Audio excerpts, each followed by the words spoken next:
समस्त मातृशक्तियों भाई बंधुओं सादर जय श्री कृष्ण। उत्पन्ना एकादशी का व्रत श्रद्धा पूर्वक करने से, इसकी व्रत कथा श्रवण करने से कई जन्मों के पाप नष्ट होते हैं और दुर्भाग्य सौभाग्य में बदल जाता है। तो मित्रों, आज आपको हम बताएंगे इस वर्ष 2022 में उत्पन्ना एकादशी का व्रत कब रहेगा और यह व्रत आपको किस प्रकार से करना चाहिए, जिससे कि भगवान विष्णु जी की कृपा दृष्टि सदैव आपके ऊपर बनी रहे। तो मित्रों, आप सभी का बहुत बहुत स्वागत है आपके अपने ही चैनल एस्ट्रो गुरुजी में। यदि आपने अभी तक हमारे चैनल को सब्सक्राइब यदि नहीं किया हो तो अभी सब्सक्राइब कर लें और बेल आइकन को अवश्य दबाएं, जिससे हमारे अगले आने वाले नए वीडियो की नोटिफिकेशन सबसे पहले आपके पास पहुंचे। आप नित्य नई नई ज्ञानवर्धक जानकारियां व नित्य का राशिफल हमारे चैनल से प्राप्त करते रहें। तो उत्पन्ना एकादशी का व्रत मार्गशीर्ष महीने अगहन महीने के कृष्ण पक्ष की 11वीं तिथि को रखा जाता है। सभी व्रतों में एकादशी को प्रधान और सभी सिद्धियों को देने वाला माना गया है। इस बार उत्पन्ना एकादशी का व्रत दिनांक 20 नवंबर 2022 रविवार को रहेगा। मान्यता ऐसी है कि इस तिथि पर भगवान विष्णु जी से एक देवी प्रकट हुई थी, जिन्हें एकादशी के नाम से जाना जाता है, इसलिए इसे उत्पन्ना एकादशी कहा जाता है। पुराणों के अनुसार मार्गशीर्ष एकादशी से इस व्रत की शुरुआत करना सबसे उत्तम मानी गई है। इस दिन श्री हरि विष्णु भगवान के साथ माता एकादशी की पूजा भी करना चाहिए। इस बार उत्पन्ना एकादशी पर बहुत ही शुभ योग रहेगा, जो साधक को कई गुना फल प्रदान करेगा। व्रत के अलावा इस दिन दान करने से माता लक्ष्मी जी की विशेष कृपा मिलेगी और जीवन में धन संपत्ति में बढ़ोतरी होगी, दुर्भाग्य भी सौभाग्य में परिवर्तित होगा। तो आइए अब हम जानते हैं उत्पन्ना एकादशी का शुभ मुहूर्त, पूजा विधि और इसका क्या खास महत्व होता है। तो उत्पन्ना एकादशी का मुहूर्त इस प्रकार से रहेगा। अगहन मास की कृष्ण पक्ष की उत्पन्ना एकादशी की शुरुआत 19 नवंबर 2022 को प्रातःकाल 10:29 से आरंभ होकर के उत्पन्ना एकादशी 20 नवंबर 2022 को सुबह 10:41 तक रहेगी। उदयात तिथि के अनुसार 20 नवंबर को यह व्रत रखा जाएगा। व्रत पारण का समय रहेगा 21 नवंबर को प्रातःकाल 6:51 से आरंभ होकर के प्रातःकाल 9 बजे तक रहेगा। इस समय अवधि में आपको इस व्रत का पारण करना चाहिए। तो उत्पन्ना एकादशी पर अति शुभ योगों का निर्माण हो रहा है, जो इस प्रकार से है। इस दिन सर्वार्थ सिद्धि योग रहेगा 20 नवंबर को प्रातःकाल 6:50 से आरंभ होकर के 21 नवंबर को सुबह 12:36 तक रहेगा। और इस दिन आयुष्मान नाम का योग भी रहेगा, जो रात्रि 11:04 से 21 नवंबर 2022 की रात्रि 9:07 तक रहेगा। इस दिन सिद्धि नाम का योग भी रहेगा, जो 20 नवंबर 2022 को प्रातःकाल 6:50 से आरंभ होकर के 21 नवंबर 2022 को 12:36 तक रहेगा। इस दिन प्रीति नाम का योग रहेगा, दिन के 12:26 से आरंभ होकर के रात्रि 11:04 तक रहेगा। तो उत्पन्ना एकादशी की पूजा विधि इस प्रकार से रहेगी। उत्पन्ना एकादशी के दिन ब्रह्म मुहूर्त में उठ करके स्नान करने के बाद साफ स्वच्छ वस्त्र धारण करें और इस व्रत का संकल्प लेवें। एकादशी व्रत से एक दिन पहले 10वीं की रात को गलती से भी तामसिक भोजन आप नहीं करें। शुभ मुहूर्त में भगवान विष्णु जी का दक्षिणावर्ती शंख में दूर्वा और केसर मिला करके अभिषेक करें। सुगंधित पुष्पों जैसे कि गुलाब, मोगरा, पंखुड़ी वाले पानी से उन्हें स्नान करावें। गोपी चंदन से श्री हरि को तिलक लगावें और वस्त्र, पुष्प, सुपारी, अबीर, गुलाल, नारियल, फल, लौंग, अक्षत, मिठाई, धूप अर्पित करें। दूध, दही, घी, शहद और मिश्री मिलाकर के पंचामृत बनावें और चांदी के बर्तन में भरें। तुलसी के साथ उनको भोग अर्पित करें। बिना तुलसी के भगवान को भोग नहीं लगावें। तो उत्पन्ना एकादशी की व्रत कथा को पढ़े अथवा सुने। इस कथा को सुनने से ही इस व्रत का पूरा फल मिलता है। और भगवान श्री हरि विष्णु जी के पंचरूप मंत्र का जाप करें, जो इस प्रकार से है। ओम ह्रीम कार्तिक वीर्यार्जुनो नाम राजा बाहु सहस्त्रवान यस्य स्मरण मात्रेण हरतम नष्टम च लभ्यते।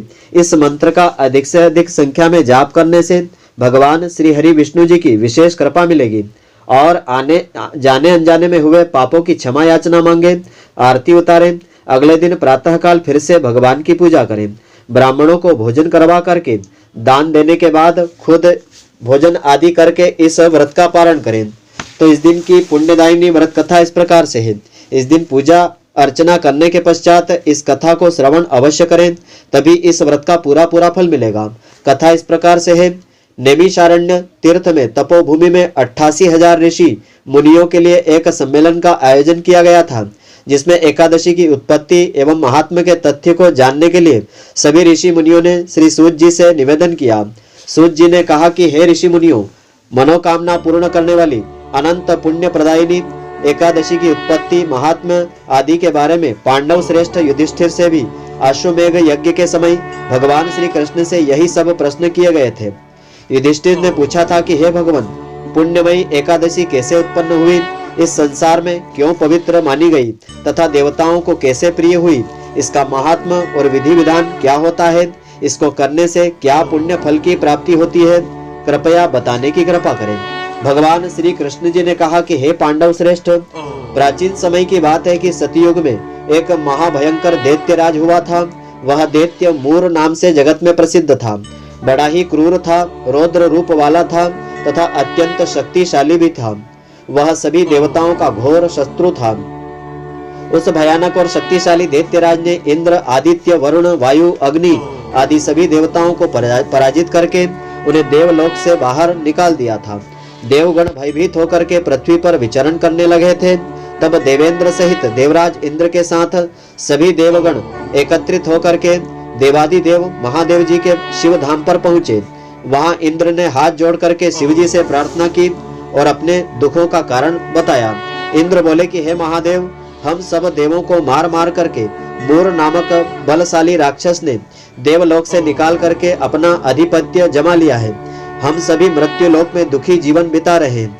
कृपया आप हमें इस दुखी जीवन से छुटकारा पाने का कोई उपाय बतलाइए। भगवान महादेव जी ने उन्हें इस संसार के स्वामी भगवान विष्णु जी के पास जाने की सलाह दी और कहा कि दैत्य मूर का अंत भगवान विष्णु जी की शक्ति से ही संभव हो सकता है। यह सुनकर के देवराज इंद्र तथा अन्य सभी देवतागण भगवान महादेव जी के आदेश के अनुसार पाताल लोक में चले गए। वहां पर शेषनाग की शैया पर लक्ष्मी जी सहित विष्णु जी विश्राम कर रहे थे। उनको विश्राम करता हुआ देख करके देवताओं सहित इंद्र ने विनम्रता से स्तुति आरंभ कर दी। इंद्र बोले कि हे देवेश्वर, आपको मेरा प्रणाम है। आप स्तुति के योग्य हैं। आपको हम सबका कोटि कोटि प्रणाम है। देवता और दानव दोनों ही आपकी वंदना करते हैं। तो हे मधुसूदन, आप हमारे ऊपर कृपा करिए। समस्त देवगण आदि दैत्यों से त्रस्त हैं और भयभीत होकर के हम सब आपकी शरण में आए हैं। आप हमारी रक्षा कीजिए। समस्त देवों की वरुण वाणी से द्रविण विष्णु भगवान ने उन्हें सांत्वना दी और विष्णु जी ने कहा कि हे देवराज, वह कैसा राक्षस है जिसने तुम सब देवों को पराजित करके देवलोक से बाहर निकाल दिया है। उसका रूप और बल कैसा है तथा उस दुष्ट का रहने का स्थान कहाँ पर है। भगवान की अमृत तुल्य मीठी वाणी सुनकर के इंद्र बोले कि हे देवेश्वर, प्राचीन समय में ताल जंग नामक एक राक्षस था। उसी का दैत्य पुत्र मूर के नाम से जगत में विख्यात हुआ, जो चंद्रावती नगरी में रहता है। अपने बल प्रताप से भूमंडल से सभी देवताओं को परास्त करके देवलोक को जीत करके उसने हम सबको वहां से निकाल दिया है। उसने दूसरे ही इंद्र को स्वर्ग के सिंहासन पर बैठाया है और अपने ही कुल के इंद्र, अग्नि, यम, वरुण, सूर्य, चंद्रमा आदि को लोकपाल बना दिया है। वह स्वयं ही सूर्य बनकर के धरती को गर्मी प्रदान करता है, बादल बनकर के जल की बारिश करता है। अतः आपसे निवेदन है कि आप उस बलशाली व भयानक दैत्य मूर को मार करके हम सब देवताओं की रक्षा कीजिए। यह सुनकर के भगवान श्री विष्णु जी को बहुत ही क्रोध आया और बोले कि हे देवगण, आप धीरज धारण करें। मैं अति शीघ्र तुम्हारे सब शत्रुओं का नाश करके आप सबकी रक्षा करूंगा। आप सब शीघ्र ही अपनी सेना के साथ चंद्रावती नगरी में चलिए। स्वयं भगवान विष्णु जी भी आगे आगे चंद्रावती नगरी की ओर चल पड़े।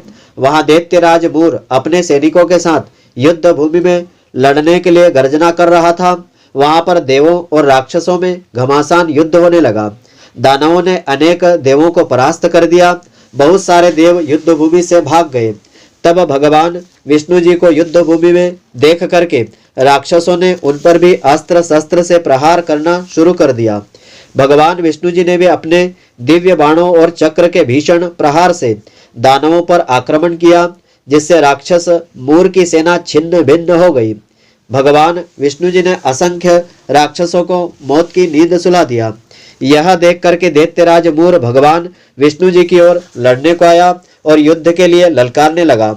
यह सुन करके भगवान विष्णु जी के नेत्र क्रोध से लाल हो गए। दैत्य मूर भगवान विष्णु जी पर प्रहार करने लगा। वह जितने भी बाण भगवान पर फेंकता था वे सब उनके तेज प्रताप से पुष्प में परिवर्तित होकर के गिर जाते थे। भगवान विष्णु जी ने अपने दिव्य शस्त्रों से दैत्य मूर को मारने के लिए जिन जिन शस्त्रों का प्रयोग किया था वे सभी उस दैत्य के तेज से कुंठित होकर के नष्ट हो जाते थे। इसके पश्चात भगवान विष्णु जी के सर्व रूपी बाणों और अनेक प्रकार के शस्त्रों का प्रयोग करने पर भी दैत्य मूर पराजित नहीं हुआ। तो परंतु भगवान के बाणों और शस्त्रों से दैत्य मूर का शरीर घावों से छलनी हो गया था।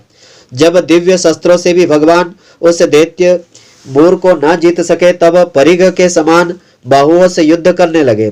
भगवान विष्णु उस दैत्य से युद्ध करते रहे परंतु वे उस दैत्य को न जीत पाए। अंत में भगवान विष्णु जी थक हार करके विश्राम की इच्छा से बद्रिकाश्रम की ओर चल दिए। वहां पर उन्होंने सिंहावली नामक गुफा में प्रवेश किया और शयन करने की इच्छा से वहां प्रवेश किया। वह गुफा बहुत ही लंबी थी जिसमें एक ही प्रवेश द्वार था। तो भगवान विष्णु जी उस गुफा में विश्राम करने लगे। वह घायल दैत्य भगवान विष्णु जी का पीछा करता हुआ बद्रिकाश्रम पहुंचा और उसने भी उसी गुफा में प्रवेश किया। भगवान विष्णु जी को वहां विश्राम करता हुआ देख करके उस दुर्बुद्धि ने विचार किया कि अगर मैंने इस समय अपने चीर शत्रु को मार डाला तो सदैव ही निर्भय होकर के त्रिलोक में मैं राज्य करूंगा। उसके इस प्रकार विचार के क्षणों में ही सुप्त अवस्था में भगवान के शरीर के तेज से एक अत्यंत सुंदर तेजस्वी शक्ति संपन्ना एक कन्या प्रकट हुई जो दिव्य अस्त्र शस्त्रों को धारण किए हुए थी। उसने दैत्यराज मूर को युद्ध करने के लिए ललकारा। दैत्यराज उस सुंदरी एवं बलशाली कन्या को देख करके आश्चर्यचकित होकर के उससे युद्ध करने लगा। उस शक्ति संपन्ना एवं पराक्रमी देवी कन्या ने क्रोधित होकर के दैत्य मूर के रथ को नष्ट कर दिया, अस्त्र शस्त्र तोड़ डाले और उसको निरस्त बना दिया। उस देवी कन्या ने उसे धक्का दे करके पृथ्वी पर पटक दिया। उसके बाद वक्ष पर उसकी छाती पर पैर रख करके तलवार को वार करके उसका सिर काट दिया। दैत्य मूर सिर कटते ही पृथ्वी पर गिर गया और वह मृत्यु को प्राप्त हो गया। तब अपने सेनापति दैत्य मूर को मरा जान करके सब दानव सभी राक्षस पाताल लोक को भागे। जब भगवान विष्णु जी की निंद्रा टूटी तो वे दैत्यराज मूर के कटे हुए सिर को देख करके विस्मित हो गए और विचार करने लगे, इस दैत्य का वध किसने कर दिया है। उसी क्षण उन्होंने उस कन्या को भी वहां देखा। वह कन्या भगवान विष्णु जी के सम्मुख हाथ जोड़ करके खड़ी हो गई। भगवान उस कन्या से पूछने लगे कि हे देवी, इस दैत्य को किसने मारा है और तुम कौन हो। तो कन्या कहने लगी कि हे देवेश्वर, मैं आपकी देह से उत्पन्न हुई हूँ और मैंने ही इस दैत्य राज को मार डाला है, क्योंकि यह युद्ध के नियमों का उल्लंघन करके आपको विश्राम के समय आपका वध करना चाहता था।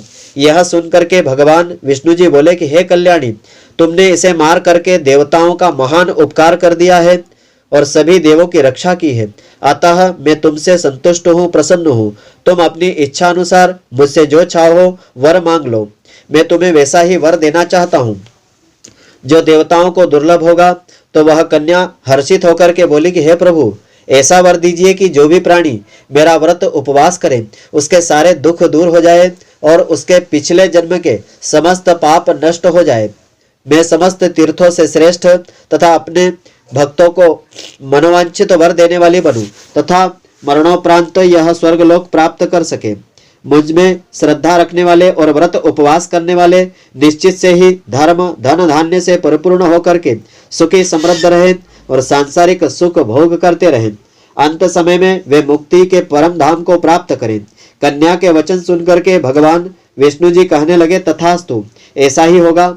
मुझ में और तुम में श्रद्धा रखने वाले संसार में प्रसिद्धि और समृद्धि को पाएंगे, मरणोपरांत विष्णु धाम को जाएंगे। तो हे पुत्री, तुम एकादशी को उत्पन्न हुई हो, अतः अब तुम्हें एकादशी के नाम से ही तीनों लोकों में जाना जाएगा और तेरे उपवास का फल सब तीर्थों से अधिक होगा।